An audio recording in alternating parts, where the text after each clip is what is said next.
Hello guys, welcome to our YouTube channel. तो PSL पहुंच गया है अपने 27th मैच पर और ये जो 27th मैच है वो होने जा रहा है पेशावर वर्सेस मुल्तान सुल्तान के बीच में। दोनों ही टीम्स 8 पॉइंट्स के साथ तीसरे और चौथे नंबर पर चल रही हैं। यानी कि अगर मैं पेशावर की बात करूं तो पेशावर 8 पॉइंट्स के साथ चल रही है चौथे नंबर पर और वहीं मुल्तान सुल्तान 8 पॉइंट्स के साथ चल रही है तीसरे नंबर पर। दोनों ही टीम्स इस सीजन के 8-8 मैचेस खेल चुकी हैं, जिसमें से 4 मैच जीती हैं दोनों ही टीम्स और 4 मैच हारी हैं। तो कहीं ना कहीं यहाँ पर बराबरी का थोड़ा सा मुकाबला आप एक एक्सपेक्ट कर सकते हो, लेकिन कहीं ना कहीं मुल्तान सुल्तान जो तीसरे नंबर पर चल रही है पॉइंट्स टेबल पे, साथ ही उसका जो रन रेट है वो भी पॉजिटिव में है, प्लस में है। तो कहीं ना कहीं थोड़ी सी स्ट्रॉन्ग तो पड़ने वाली है मुल्तान सुल्तान। लेकिन इस मैच में कौन जीतेगा, इन सब के बारे में बातचीत करेंगे इस वीडियो में। तो आगे चलते हैं और इस वीडियो की बात कर लेते हैं। तो ये जो मैच है वो 10 मार्च को शाम 7:30 बजे रावलपिंडी क्रिकेट स्टेडियम में खेला जाएगा। और मैं इस वीडियो में आपके साथ pitch report, weather report, last matches, head to head, team analysis, team comparison, playing 11, dream 11, toss prediction, winning prediction आपको बताने वाली हूँ। उससे पहले अगर आप हमारे चैनल पर नए हैं तो सब्सक्राइब कर लीजिए चैनल को, वीडियो को लाइक कर देना और साथ ही डिस्क्रिप्शन में टेलीग्राम लिंक दिया गया है, जाकर ज्वाइन कर लेना। अगर आप हमारे साथ टेलीग्राम चैनल पर जुड़ते हो तो आपको मिलती है 100% लॉस कवर की गारंटी। और इस पीएसएल का हमारा टारगेट था डे 1 मैच से हमारा टारगेट था 15 लाख का प्रॉफिट अर्न करना, जिसमें से हम ऑलरेडी 11 लाख का प्रॉफिट अर्न कर चुके हैं। तो आप भी अगर इतना सारा प्रॉफिट अर्न करना चाहते हैं तो जुड़ जाइए हमारे साथ टेलीग्राम चैनल पर। तो आगे चलते हैं, इस मैच की बात कर लेते हैं। ये जो मैच है वो रावलपिंडी स्टेडियम में खेला जाएगा, यानी कि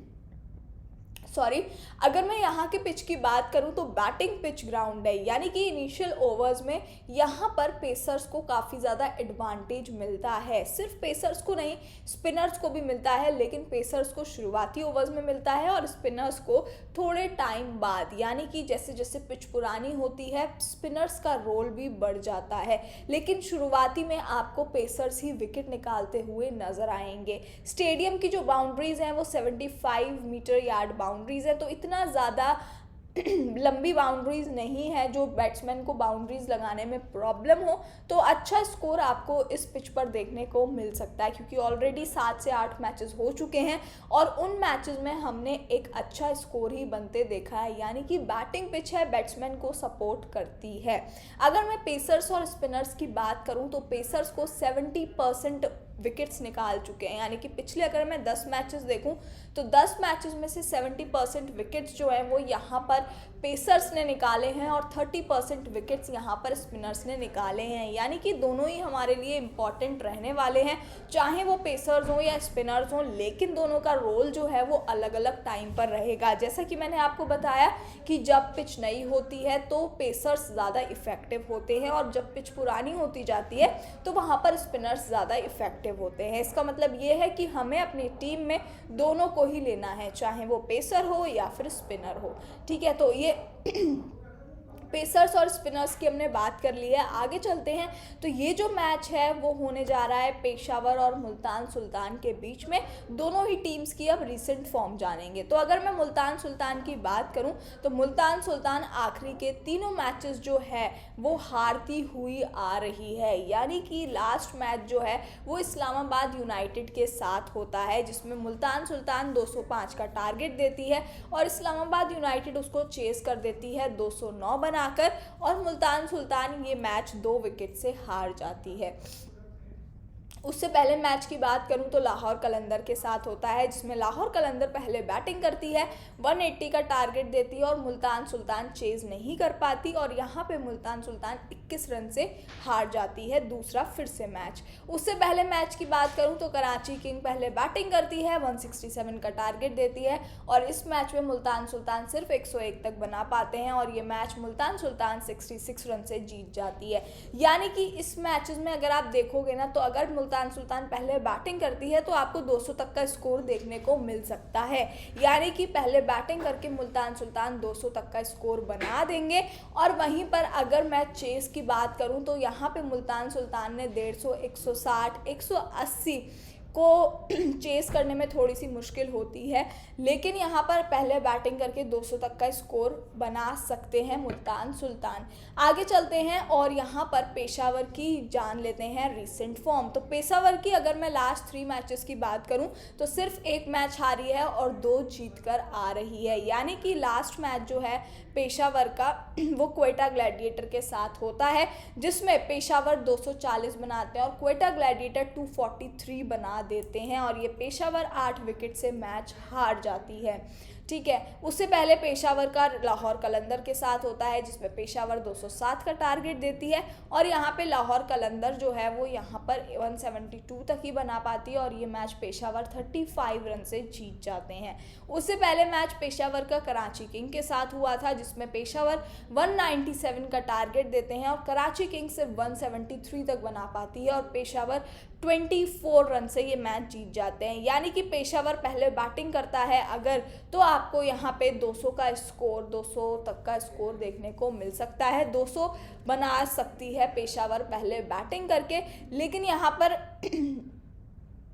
और यहाँ पर जैसा कि मैंने आपको बताया कि कराची जो दूसरी टीम है यानी कि मुल्तान सुल्तान, वो भी इतना स्कोर पहले बैटिंग करके बना सकती है। तो जैसा कि मैंने आपको कहा कि कहीं ना कहीं थोड़ी बहुत आपको बराबरी की टक्कर देखने को मिलने वाली है, तो वो हम देखेंगे। आगे चलते हैं, टीम कंपैरिजन की बात कर लेते हैं। तो मुल्तान सुल्तान और पेशावर ज़ालमी के बीच में अगर मैं टीम कंपैरिजन की बात करूं रावलपिंडी स्टेडियम में, तो पेशावर ने 7 मैच खेले हैं और वहीं मुल्तान सुल्तान ने 2 मैचेस खेले हुए हैं, जिसमें से 7 में से 70% मैचेस जो है वो पेशावर जीती है।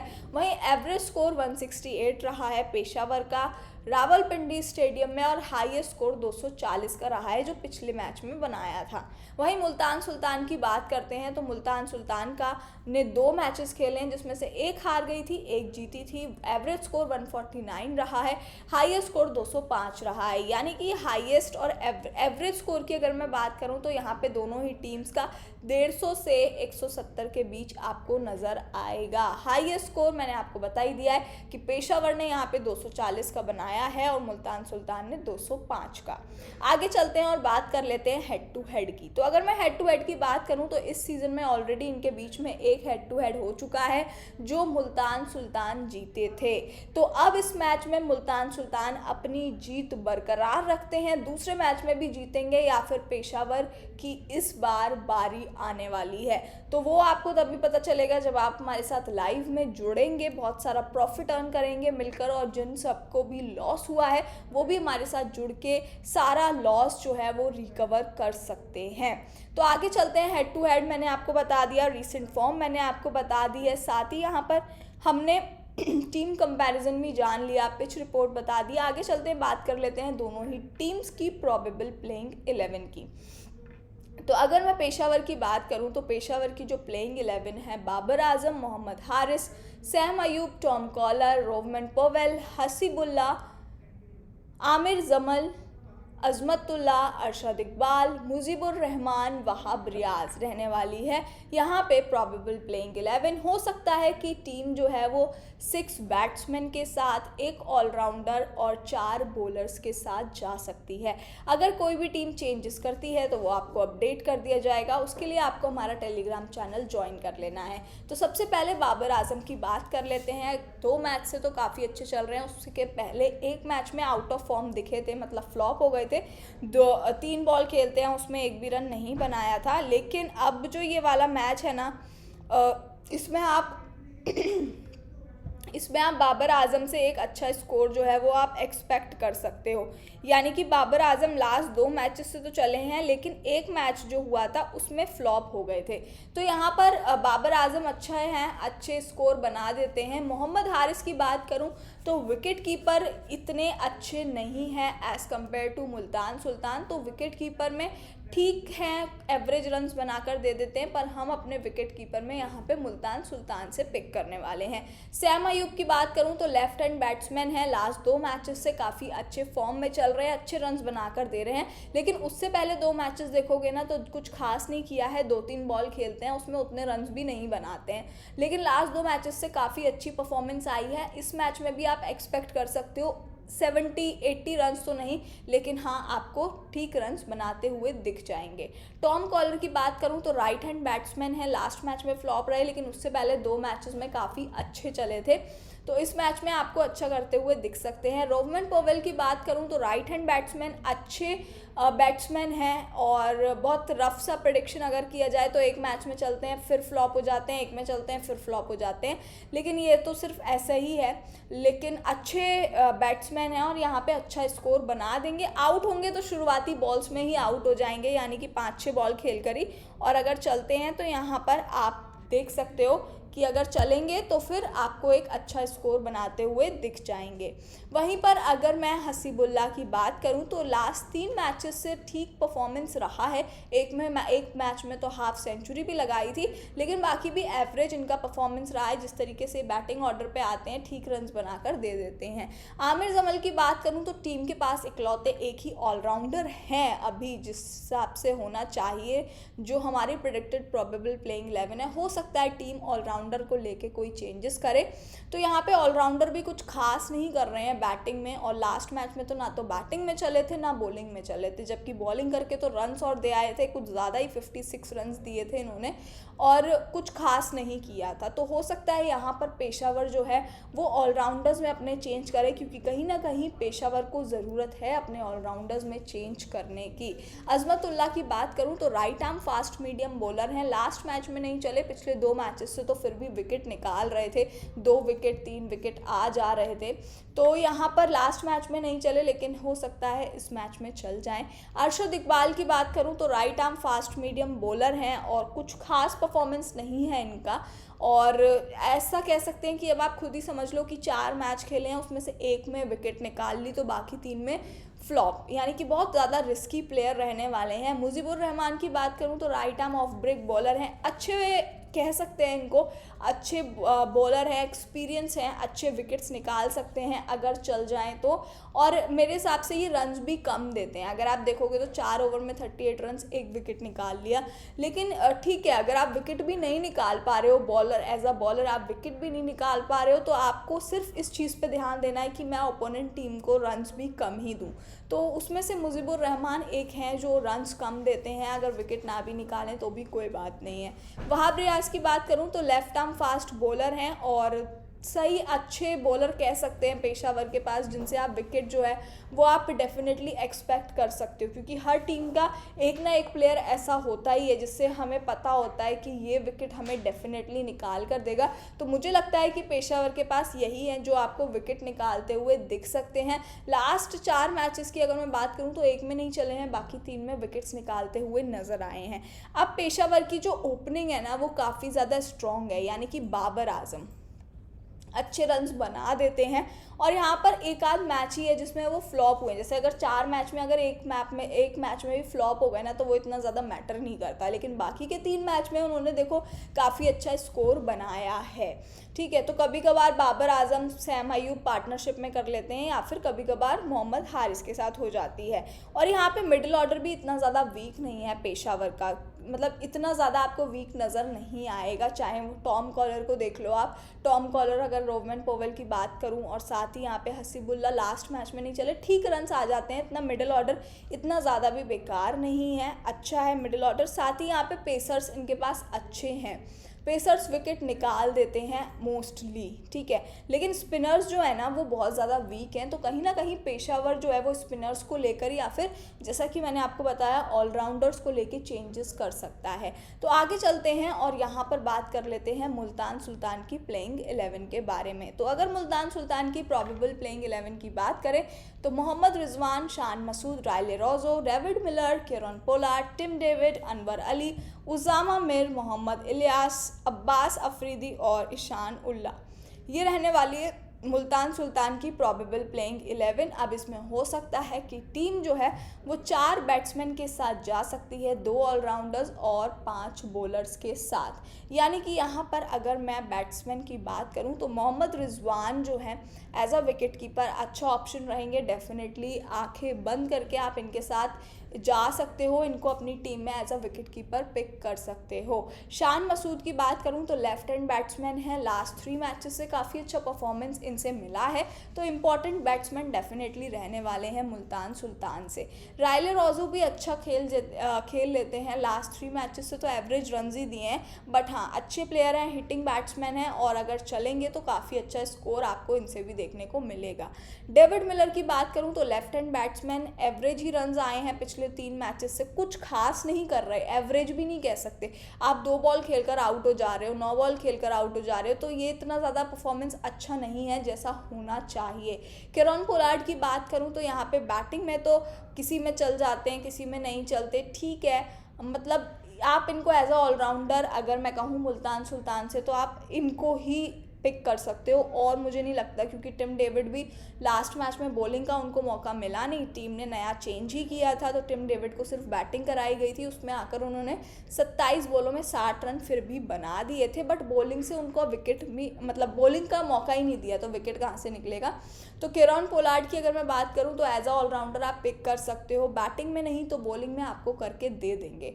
Anwar Ali right arm fast medium bowler हैं, तीनों मैचेस से कंसिस्टेंट हैं, 1 2 3 विकेट निकाल ही लेते हैं, तो लास्ट मैच में 3 विकेट निकाले थे और रन्स भी आप देखोगे सिर्फ 33 रन दिए हैं, तो कहीं ना कहीं इंपॉर्टेंट रहने वाले हैं। और यहाँ पर मैं आपको बता दूँ 3 विकेट लास्ट मैच में निकाले थे, तो इस मैच में भी 3 तो नहीं, बट हाँ आप 1 2 विकेट एक्सपेक्ट कर सकते हो, इतना आपकी उम्मीदों पे खरे उतर जाएंगे अनवर अली। उजामा मीर की बात करूँ तो right arm leg break bowler हैं और लास्ट मैच में 2 विकेट निकाले, उससे पहले तो फ्लॉप ही चल रहे थे, लेकिन हाँ रन्स भी कम ही दे रहे थे, तो अच्छे प्लेयर हैं। और वही मैंने कहा, ज़रूरी नहीं है विकेट्स ही निकाले बॉलर, और अगर आप रन्स भी कम दे रहे हैं तो बहुत अच्छी बात है। Mohammad Ilyas right arm fast medium bowler हैं, 3 मैचेस से तो कुछ नहीं कर पाए हैं, पता नहीं टीम क्यों ले रही है इनको। Abbas Afridi right arm fast medium bowler, 2 matches से अच्छा परफॉर्मेंस रहा है, 1 विकेट निकाल लेते हैं, लेकिन रन्स भी थोड़े से ज़्यादा दे रहे हैं। इंसान उल्लाह की बात करूं तो लेफ्ट आर्म मीडियम बॉलर, जो एक अच्छे बॉलर हैं, बेस्ट, जिनके साथ आंखें बंद करके जाया जा सकता है, पिक किया जा सकता है, तो वो मुल्तान सुल्तान के पास यही हैं, तो आप इनको अपनी टीम में डेफिनेटली ले सकते हो। अच्छे बॉलर हैं, कंसिस्टेंट हैं और एक अच्छे विकेट्स निकालते हुए आपको दिखने वाले हैं। तो यहाँ पे 4 ओवर की अगर मैं बात करूँ तो बॉलर्स में तो यहाँ पर ईशान उल्लाह और अब्बास अफरीदी, मोहम्मद इलियास, इन सबको तो डेफिनेटली 4 ओवर मिल ही जाएंगे, बाकी के बच्चे जो हैं वो यहाँ पर अनवर अली, उजामा मीर और ऑलराउंडर को दे दिए जाएंगे। तो मुल्तान सुल्तान की प्रोबेबल प्लेइंग 11 जान लिए, आगे चलते हैं और बात कर लेते हैं टॉस प्रेडिक्शन की। तो इस मैच पर रावलपिंडी स्टेडियम में 8 मैचेस हो चुके हैं, जिसमें से बैटिंग फर्स्ट टीम के जीती टीम है वो ज़्यादा जीती है, यानी कि बैटिंग फर्स्ट करके बहुत ज़्यादा परसेंटेज है ज़्यादा जीतने का, क्योंकि बैटिंग फर्स्ट करने वाली टीम 85% मैचेस जीती है और वहीं बैटिंग सेकंड करने वाली टीम 15% जीती है। एवरेज स्कोर फर्स्ट बैटिंग का 199 मिला है और एवरेज स्कोर सेकंड बैटिंग का 193 रहा है। ठीक है, आगे चलते हैं और दोनों ही टीम्स के टॉप फैंटेसी पिक्स जान लेते हैं। तो दोनों ही टीम्स के अगर मैं टॉप फैंटेसी पिक्स की बात करूं तो जैसा कि मैंने आपको बताया, एज अ विकेट कीपर हम अपनी टीम में मोहम्मद रिजवान को लेने वाले हैं, बेस्ट ऑप्शन रहेगा, आंखें बंद करके आप definitely as a wicket keeper pick कर सकते हो, और साथ ही हमने इनको अपनी टीम में बनाया है कैप्टन। बैटर्स की बात करूं तो बैटर्स हमने 4 लिए हैं, 2 ऑलराउंडर्स लिए हैं और 4 ही बॉलर्स लिए हैं। तो बैटर्स में शान मसूद, राइले रोजो, सैम अयूब और टॉम कॉलर, ये 4 बैट्समैन हैं। साथ ही राइले रोजो को हमने बनाया वाइस कैप्टन, जो आपको एक अच्छा स्कोर बनाते हुए दिखने वाले हैं, और इन चारों बैट्समैन से आपको एक अच्छा स्कोर देखने के लिए मिल सकता है। ऑलराउंडर्स की अगर मैं यहाँ पे बात करूँ तो रोवमन पॉवेल और किरण पोलार्ड, जो मैंने आपको बताया कि अच्छे रहेंगे, आप डेफिनेटली इनके साथ जा सकते हो, और कहीं ना कहीं मुझे लगता है कि पेशावर जो है वो ऑलराउंडर में चेंज कर सकती है, तो वो आपको अपडेट कर दिया जाएगा। वहीं बॉलर्स की अगर मैं बात करूं तो ईशान उल्लाह, मुजीबुर रहमान, अब्बास अफरीदी और वहाब रियाज बेस्ट ऑप्शन रहेंगे एज अ बॉलर, जिनको आप अपनी टीम में डेफिनेटली ले सकते हो। और ये चारों बॉलर्स ऐसे हैं जो आपको डेफिनेटली 1, 2, 3 विकेट्स डेफिनेटली निकाल कर देंगे और साथ ही विकेट्स भी निकालेंगे और रन्स भी कम ही देते हैं। तो ये टॉप सेफ पिक्स हैं जिनके साथ आप अपनी ड्रीम 11 बना सकते हो। बाकी ये हमारी जो ड्रीम 11 है वो प्रोबेबल प्लेइंग 11 पे बेस्ड है। अगर कोई भी चेंजेस होते हैं प्लेइंग 11 में तो आपको अपडेटेड ड्रीम 11 मिल जाएगी। बहुत सारा प्रॉफिट मिलकर अर्न करना है, ये बात बिल्कुल मत भूलना। और हमारे साथ लाइव में जुड़ जाना है, डिस्क्रिप्शन में दिया गया है लिंक। तो आगे चलते हैं और इस मैच का विनिंग प्रेडिक्शन है कि इस मैच को मुल्तान सुल्तान जीत जाएंगे या जीत सकते हैं मैं कहूँगी, क्योंकि मुल्तान सुल्तान के इस मैच में जीतने के चांसेस कई ज़्यादा लग रहे हैं एज़ कम्पेयर टू पेशावर, क्योंकि उनके पास ओपनिंग काफ़ी ज़्यादा स्ट्रॉन्ग है, पेसर्स काफ़ी ज़्यादा स्ट्रॉन्ग है जो कि इस पिच पर काफ़ी ज़्यादा इफ़ेक्टिव रहते हैं। और ये प्रेडिक्शन कितना एक्यूरेट है ये आपको तभी पता चलेगा जब आप हमारे साथ लाइव में जुड़ेंगे और हमारे साथ पूरा मैच लाइव देखेंगे। तो कहीं नहीं जाना है, सिर्फ हमारे साथ लाइव में जुड़ जाना है, मिलकर बहुत सारा प्रॉफिट अर्न करते हैं PSL में। वीडियो अच्छा लगे तो लाइक कर देना, चैनल को सब्सक्राइब कर लेना और डिस्क्रिप्शन में लिंक दिया गया है टेलीग्राम चैनल का, जाकर ज्वाइन कर लेना। तो अब मिलते हैं हमारी नेक्स्ट प्रेडिक्शन वीडियो में।